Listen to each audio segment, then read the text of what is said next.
Hello and welcome to Starting Points, where one thing leads to another. Still on life in the ocean, and it's been had its up times and its down times, and same with some of the life in the oceans have got their up times and their down times, and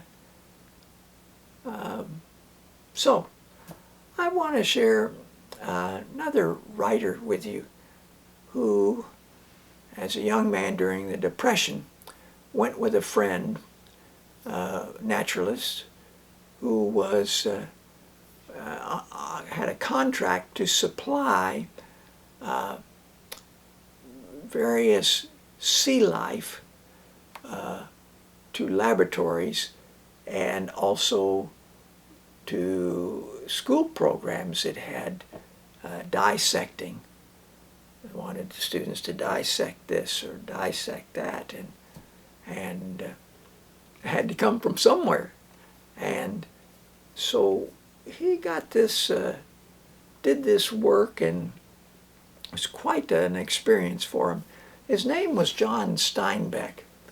And the book that I want to call to your attention is not one of his,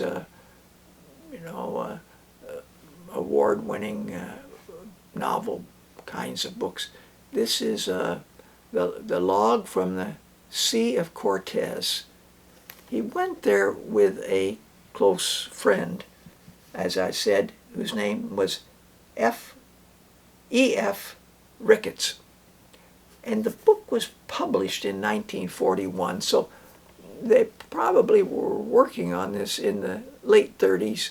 Still depression-like circumstances. They're down in the Sea of Cortez, and so I'd just like to read a couple of passages. It involves shrimp. And ironically, I had a picture here just before these pictures of the shrimp girl. And the shrimp girl was done by William Hogarth, and he died in 1764, before the American Revolution. And but certainly before Mary Anning. So the girl would go around with the shrimp, a big plate. Maybe it was shaped so that her head fit into it in some ways, so that she could balance it on her head, and then she had cup and so forth, and she'd portion out so much for each cup of shrimp. And the sea's been a source of food for a long time. We liked the people in the boat very much. They were good men. But they were caught in a large destructive machine. Good men doing a bad thing. With their many and large boats, with their industry and efficiency, but most of all with their intense energy, these Japanese will obviously soon clean out the shrimps of the region, and it is not true that a species thus attacked comes back. The disturbed balance often gives a new species ascendancy and destroys forever the old relationship. In addition to the shrimps, these boats kill and waste many hundred of tons of fish every day, a great deal of which is sorely needed for food. Perhaps the Ministry of Marine had not realized at that time that one of the good and strong food resources of Mexico was being depleted. So they'd had permission to fish there.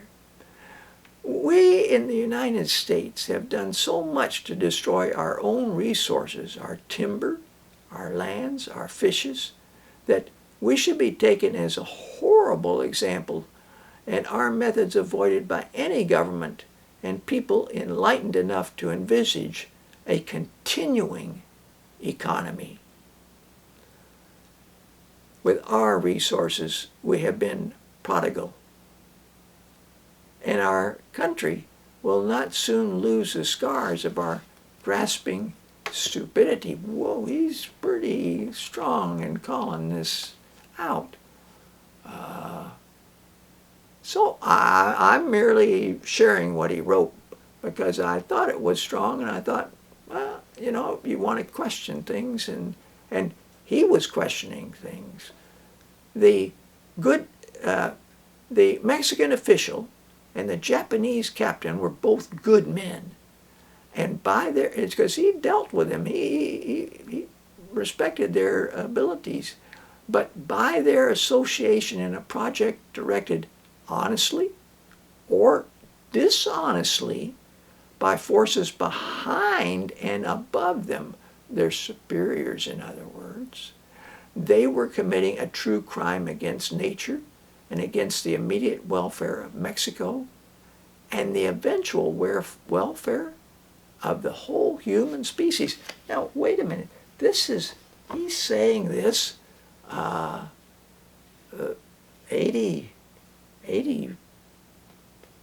2 years, 83 years he was writing and thinking this. That's a long time. So, I merely wanted to share it with you. It's not I've got some pleasant things to share with you. So, now, he also wrote, not so long after that, about the sardine industry in Cannery Row, a short novel, published in 1945, so written during probably the Second World War is going on, and it's quite strong, and and the pearl.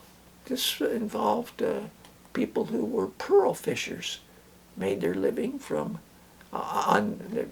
that people in Japan have done it for a long time, but people in North America,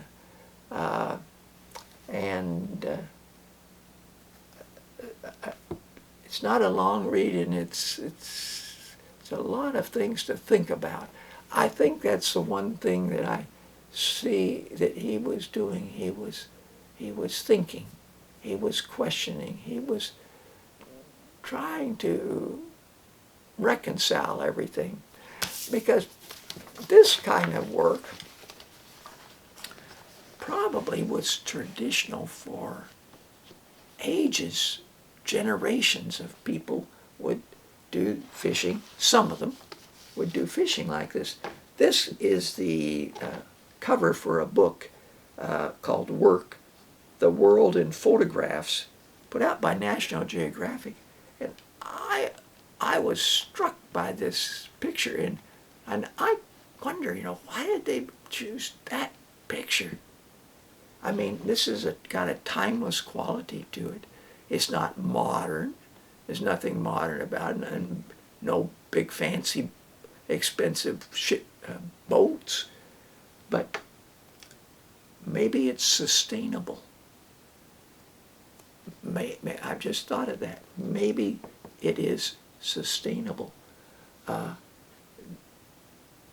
Working like this, you can only harvest so much.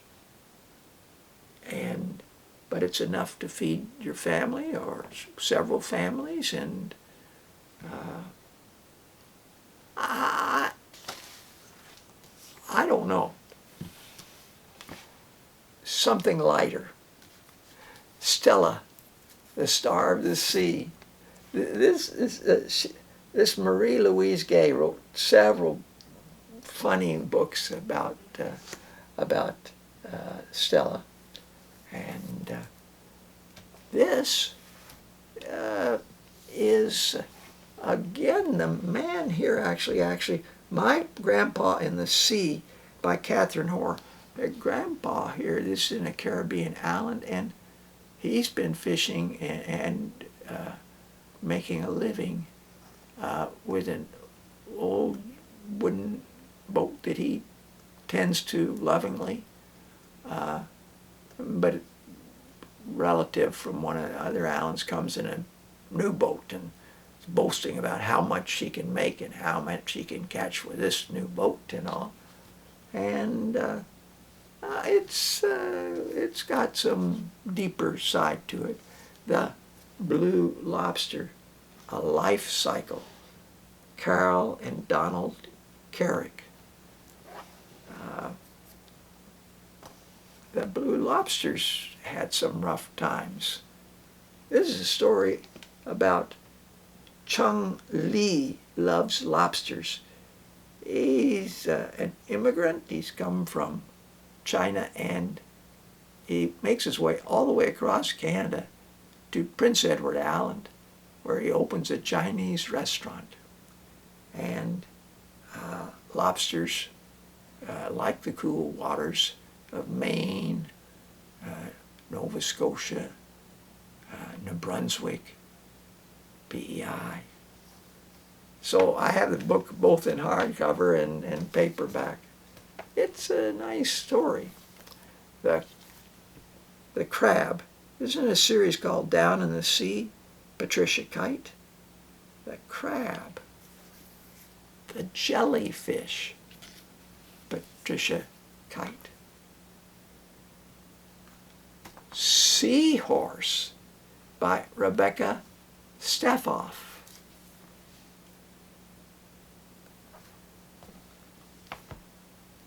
National Geographic got Jerry Pinkney, who was an illustrator and has done lots of books, to illustrate a book of strange animals of the sea. It's a pop-up book. And I'll show you one of the pop-ups at a later point. Sea Watch. This is a book I just showed you very recently, and it's got a poem in there about the seahorse. Father Seahorse, his belly pouch like a snuggly of skin. Oh, I love that line. Like a snuggly of skin. Enfolds the eggs till the young fish hatch, swimming away into the evergreen fields of the sea. Once they're born, they're not cared for afterwards. Amazing role that the male takes on. One lonely seahorse. I'm pretty sure I've shown you this book, but it always brings a smile to me. And in the back cover, I'm sure but well, my memory plays tricks with me at times. Now, here's an animal who has certainly gone through some amazing things. Their life cycle, the care for the young, they're not a fish, they're a mammal. And they care for their young, and